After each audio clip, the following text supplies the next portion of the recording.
my husband, Robert, to the outside, and they were in Aberdeen. Don't they look really smart? Have you ever seen three men like that? No. I don't think I'd have met them then. I wouldn't have went with them. That's Robert and his pals. That's Robert on his Flying Scot when he worked for the Herald newspapers. He used to deliver the papers. It's Robert and Douglas. Their dad took them to Blackpool and they bought them a boat and they were in the water playing. They had a great time. That is my mum. Wasn't she a fine looking woman? Like, all dressed up, geared up, the best of clothes. Love you, Mum. That's my mum. I think she was a flapper. Look at her. She was some girl in a day, wasn't she? But I don't remember my mum in that dress because I wasn't born then. But that's my mum when she was young.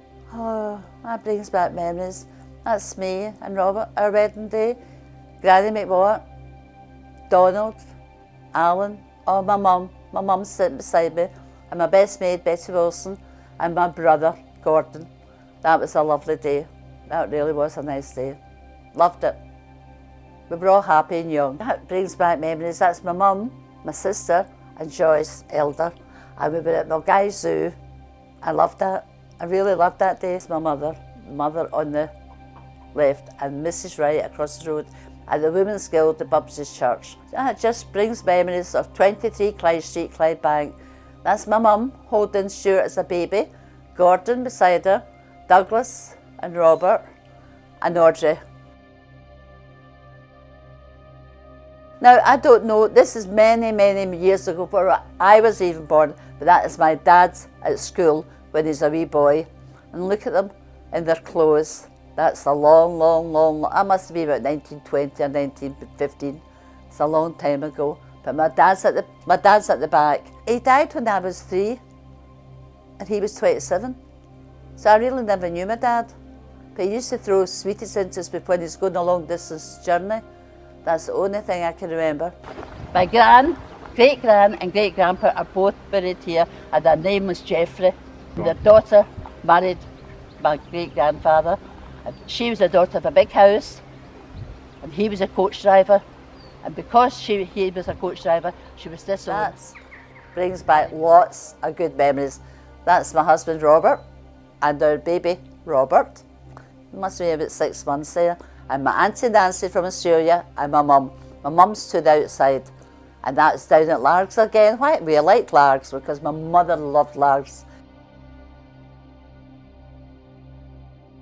That brings back memories right enough. That was Robert and I at Christmas time going to Kelvin Hall, and we had a rare time and see that coat and the hat Robert bought me for my Christmas. When we came out of the Kelvin Hall, I had no hat. That's the only time you'll see it. And see the ties got on? I've still got it. And his scarf, I used to think it was loaded. I thought he was a rich man. He wasn't.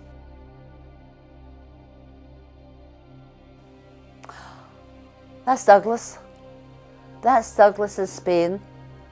Oh, and I knitted that jumper for him.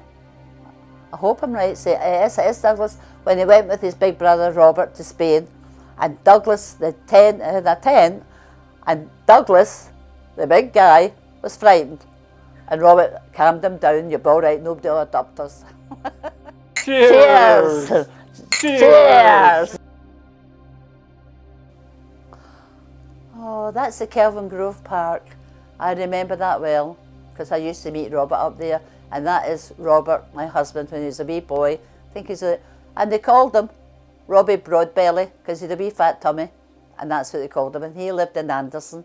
That's Largs. I was married then. That was my mum and me in Largs. Tom Maguire came from Anderson where Robert stayed, but he stayed in the two-room kitchen on the main road, and Dad stayed in the room and kitchen and outside toilet. But Tommy Maguire and Dad were the best of friends, and I still keep in touch with Anne, his wife. We always keep in touch with Christmas cards. He was a good guy. He was very, very strong, and he joined the army. No, he didn't. He joined the Black Watch, and he had to wear the kilt. A big, strutting guy. And when we went in the bikes, we had a tandem, and I went in the back of the tandem, put my feet up in the bar, and he did all the cycling. was a lazy.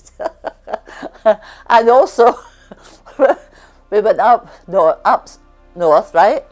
And we came out the hostel, but the boys, there's about 7 or 8 of us then, 2 girls, the rest boys, and they put bricks inside his panniers, and they cycled all the way home, David, Stuart and Douglas, and we were going off to Butlins, and we went for the bus, they took you right to Butlins, and because there's no dad there, because he is in Canada, seeing his big sister.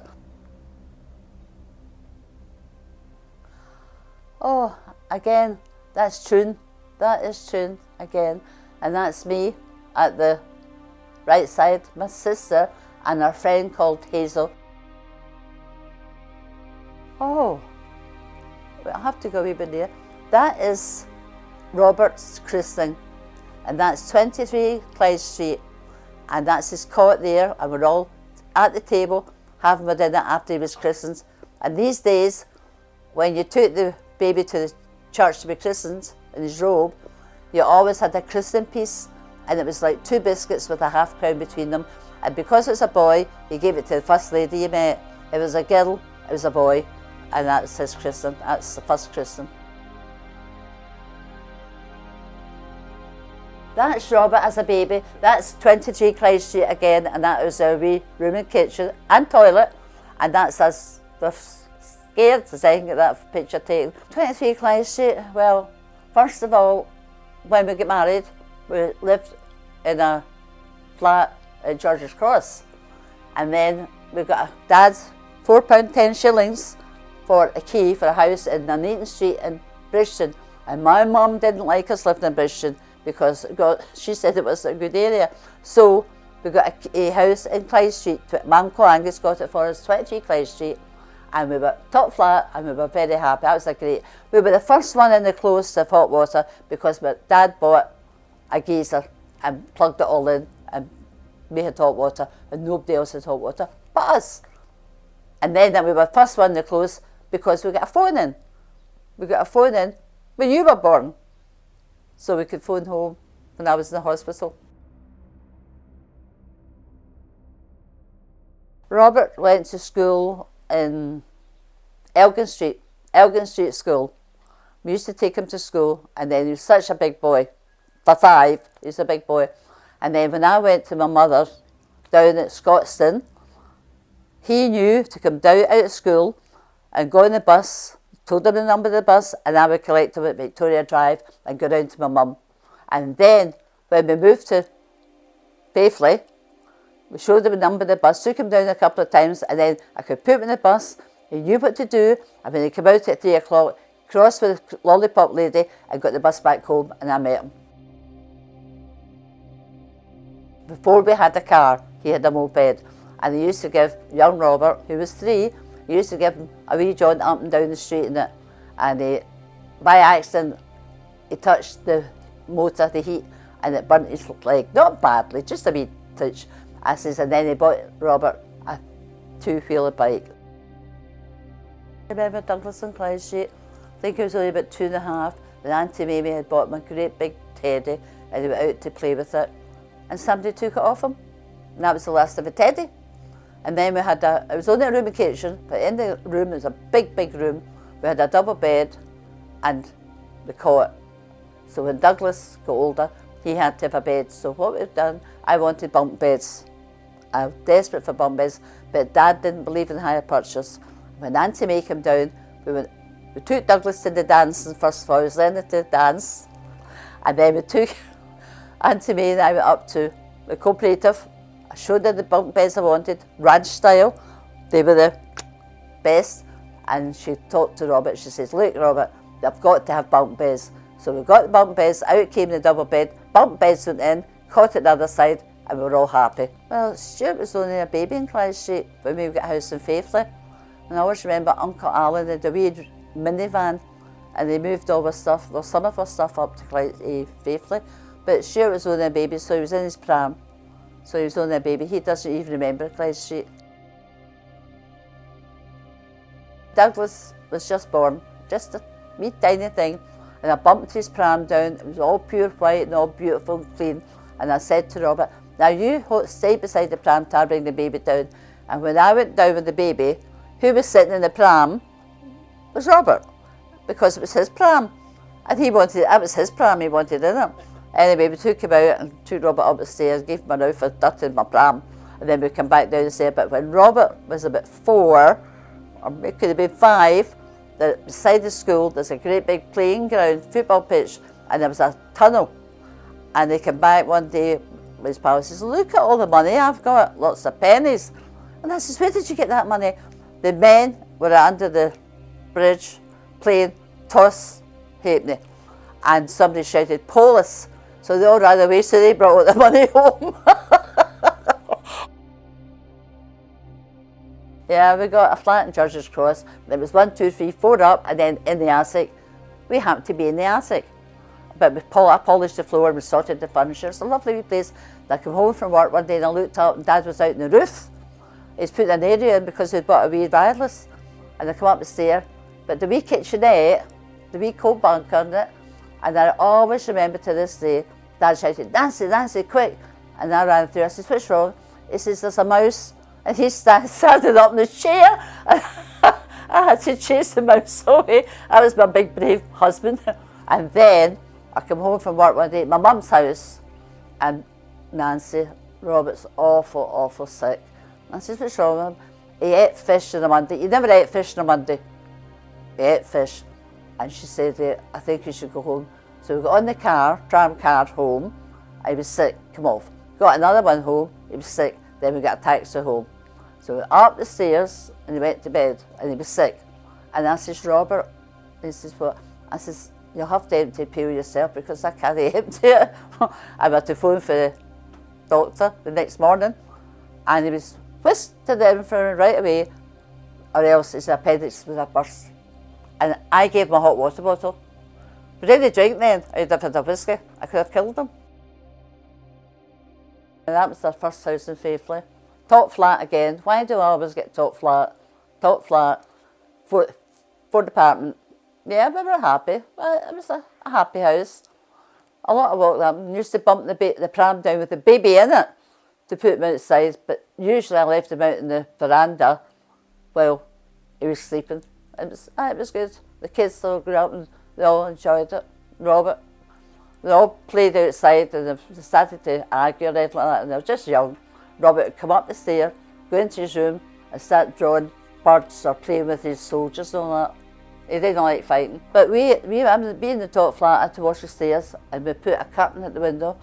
It was really good close, right? Until some people came in and kind of messed it up sort of style. But everybody took their turn of washing the stairs, so it was really clean. And out the back, the bins get emptied and everything. And I'll tell you one thing about Faifley. After I lived in Clydebank, when you hung out your nappies, they were grey. But when you went up to Faifley and hung them out in the fresh air, they were white. So it was good fresh air. Faifley is famous for that. And when Isaac and Pa came up at Christmas, oh, they were so good to the boys. They just loved them. They came up and they used to bring the latest toy out, didn't they? The latest thing. And one day, this is one Christmas, David was a baby, and Robert wanted, he was only about 12 then, he wanted a Subuta set, big one. And they said, well, Santa could have brought you, because we used to leave the, presents there. And they looked at me, never said a word, not a word. And I was sitting and I looked at them, and I looked at him, and I said, Robert, could you go and get baby a bottle out of the kitchen? And he went through, and there on the kitchen table was his Subuta set. I'll never forget his face that day. Robert was used to school by that time. I took Douglas down to school, put him in, came home, and my next door neighbour shut the door. She says, Mrs. McWatt, Douglas is down the stair. And I went, no, he's at school. No. That went on for about 3 weeks. He would go to school and he'd come home, play with the railings all the way home, didn't want to go to school, had to take him back again, right? And then another time, the wee boy next close, forget his name, a blonde hair, wee boy, butter wouldn't melt in his mouth. They were up playing in the moors. Big chap at the door, policeman came in. This is about 6 o'clock, 7 o'clock at night, but they were all sitting in their pyjamas.